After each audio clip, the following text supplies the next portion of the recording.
Yeah, it was interesting actually. One of the pieces of data that we saw was how few organisations looked to external sources when going through this process. How they were there was some that kind of hired specifically people that had internal experience around establishing servitization, but still the mindset was very much no, we know what we're doing, and when you reference that change management piece as well, it's almost just that external lens as well sometimes, isn't it? It's that ability to just take a step back and say, with that slightly different objective viewpoint. Yeah, I agree with that. Change management being a massive part of this, Johan. Do you think that's one of the bits that these companies are underestimating? Is just the sheer scope of how significant the change is? We touched on it. Perhaps somewhat jokingly referenced the number of different hats that Dan has and how that is all required. But I think quite often a service organisation will look at servitization and kind of go, well, we need to sort out the change management piece we do within the field service ops.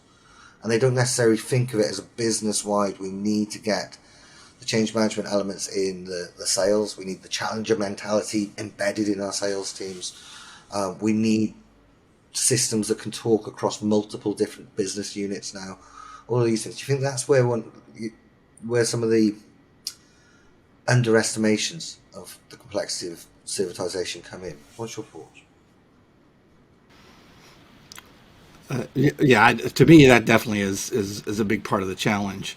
And it's not only for an organization who's wanting to come up with servitization products, but it's also the customer, right? So they're having to not only go through a big change in their own organization and adopting these new ways and new processes, but they also have their day jobs, right? And so you're trying to help them get to a better place, while at the same time, they can't just stop their business for 6 months or a year while you're trying to, implement something that's ultimately going to be better and more manageable and serviceable. So there's that gap there that really everybody has to go through and manage especially with field service, where the world we live in, things are still breaking, things still have to be fixed. Yeah, absolutely.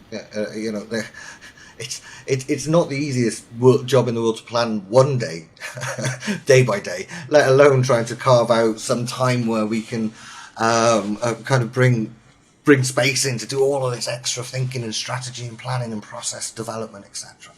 100% agree with that, Mike. Johan, we've touched on quite a broad spectrum of the bits and pieces on this disparity to begin. So I'm going to give you a free pass on the first question. I'm just going to let you kind of give us your thoughts, because there's so many different elements to this. Like I say, it's many moving parts, like most of field service. But what are your thoughts just on what Dan and Mike have said there to begin? Your kind of initial thoughts around that. Thank you, Kris. So to add on to what Mike and Dan has expressed, I also believe that servitization is sometimes underestimated in terms of complexity. Going from a product-based model onto a product as a service model, it adds quite a lot of things to the business. It sometimes requires internal change to business processes, to the way that you manage your suppliers, as well as your customers. So I think it's something that you need to pull in expertise, people who have been around doing this thing in a professional aspect, as opposed to thinking that you're going to save money by doing it in-house. And at the end of the day, it comes back and it's not a success. And then you have to go out and actually get those professional people to come in and assist you in any case. It's essentially starting a complete new business, as opposed to just adding on to a current business model that you've got. Just a real quick aside from that, because I agree with that very much. And quick aside from that, just to get your no gun to your head, but examples of this that you've seen successful implementation of servitization. Would you suggest that the optimum route for many organisations would almost be to establish a tiger team or a satellite team that can develop this kind of away from the main thrust, and for that team to be able to lean on an external organisation to bring in external ideas and almost be like what's the phrase?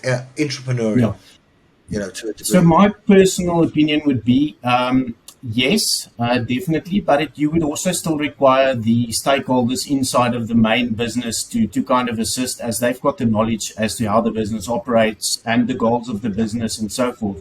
But definitely, I do believe that you need the focus in order to achieve the servitization process correctly and to make sure that everything gets done the way it should be. So yeah, it's a very fragile thing, I think, to touch on, and it also differs from business to business. So yeah, I would suggest if you've got full-time people working on this, definitely pull in the expertise available out there and make sure that you do it right the first time around, as opposed to bumping your head and then having to go that route in any case at a later stage. Yeah. It's very much a case of, measure twice, cut once. And it's one of those that if you try and do things the easy, cheap way, you end up spending 3-4 times as much. I've seen that time and time again. Hi there, Kris here from Field Service News. Hope you're doing well. Just a quick reminder that if you've caught your timing right on this and you're watching it as it's current, so July 2023, then you will be able to access the full-length version of this discussion. Just head over to FSN Free. There's links, depending on where you're watching this. If you're watching it on YouTube or LinkedIn, there's links below. If you're watching it from our site, the links may be to the side or at the bottom of the page, depending on what browser you're using and whether you're on mobile or desktop. But there will be a link below that will allow you to access the full content, taking about less than 30 seconds. You can sign in with LinkedIn now as well, and it's forever free, and you'll get a selection of monthly resources, and this month this is one of the great resources that's there. Always the resources are premium quality content, so it's worth signing up 30 seconds of your time. Go and check that out. Enjoy the rest of the video. Thanks for your time. Take care. Bye bye.